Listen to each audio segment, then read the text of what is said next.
lëri të ikin ata që nuk ishin kur pranë teje, ata që nuk të meritojnë. Mos e kthe kokën pas.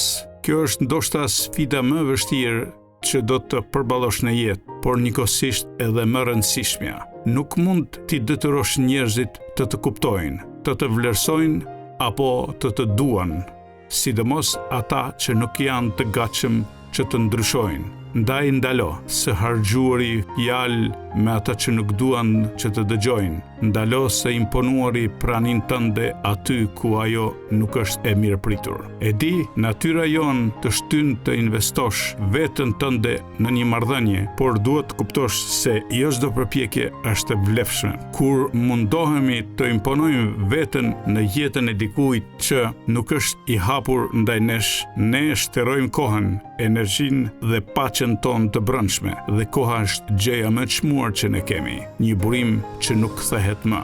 Kur vendos të jetosh me gëzim për kushtim dhe integritet, jo të gjithë do të jenë të gatshëm të ndjekin në këtë rrugtim. Dhe kjo nuk do të thotë që duhet të ndryshosh, por thjesht të pranosh se disa njerëz nuk janë të destinuar të ecin pranë teje. Nëse dikush të injoron, të harron apo të trajton si opsion i dorës së dytë, ndalse dhënie energjinë tënde për ta mbajtur një marrëdhënie të tillë gjallë. Dashuria dhe respekti nuk janë një luftë e njanshme. E vërteta është e thjeshtë, nuk je për të gjithë edhe jo të gjithë janë për ty. Dhe pikërisht kjo e bën magjike kur gjen njerëz me të cilën krijon lidhje të vërteta. Do ta njohësh vlerën e tyre pikërisht sepse ke provuar mungesën e tyre. Sa më shumë përpiqesh të mbash pranë ata që nuk mund të duan siç e meriton, aq më shumë do të largohesh nga ata që janë gati të duan vërtet. Bota është e mbushur me njerëz që do të respektojnë, do të çmojnë dhe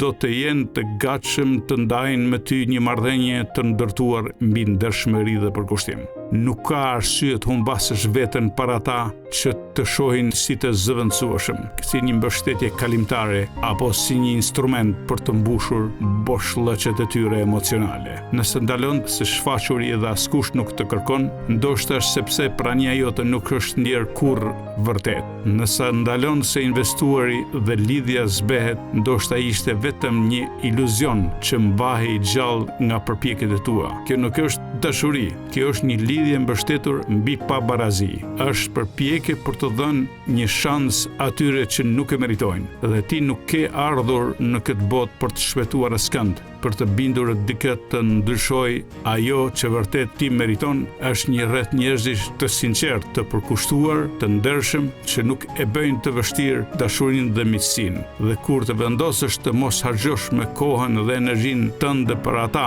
që nuk të vlerësojnë, do të shohësh sa shumë ndryshime të mira do të ndodhin, sepse atëherë do të fillosh të rrethohesh me njerëz që të respektojnë, që të vlerësojnë dhe të duan për atë që je. Dhe kjo është ajo, dashuria e vërtet që ti meriton.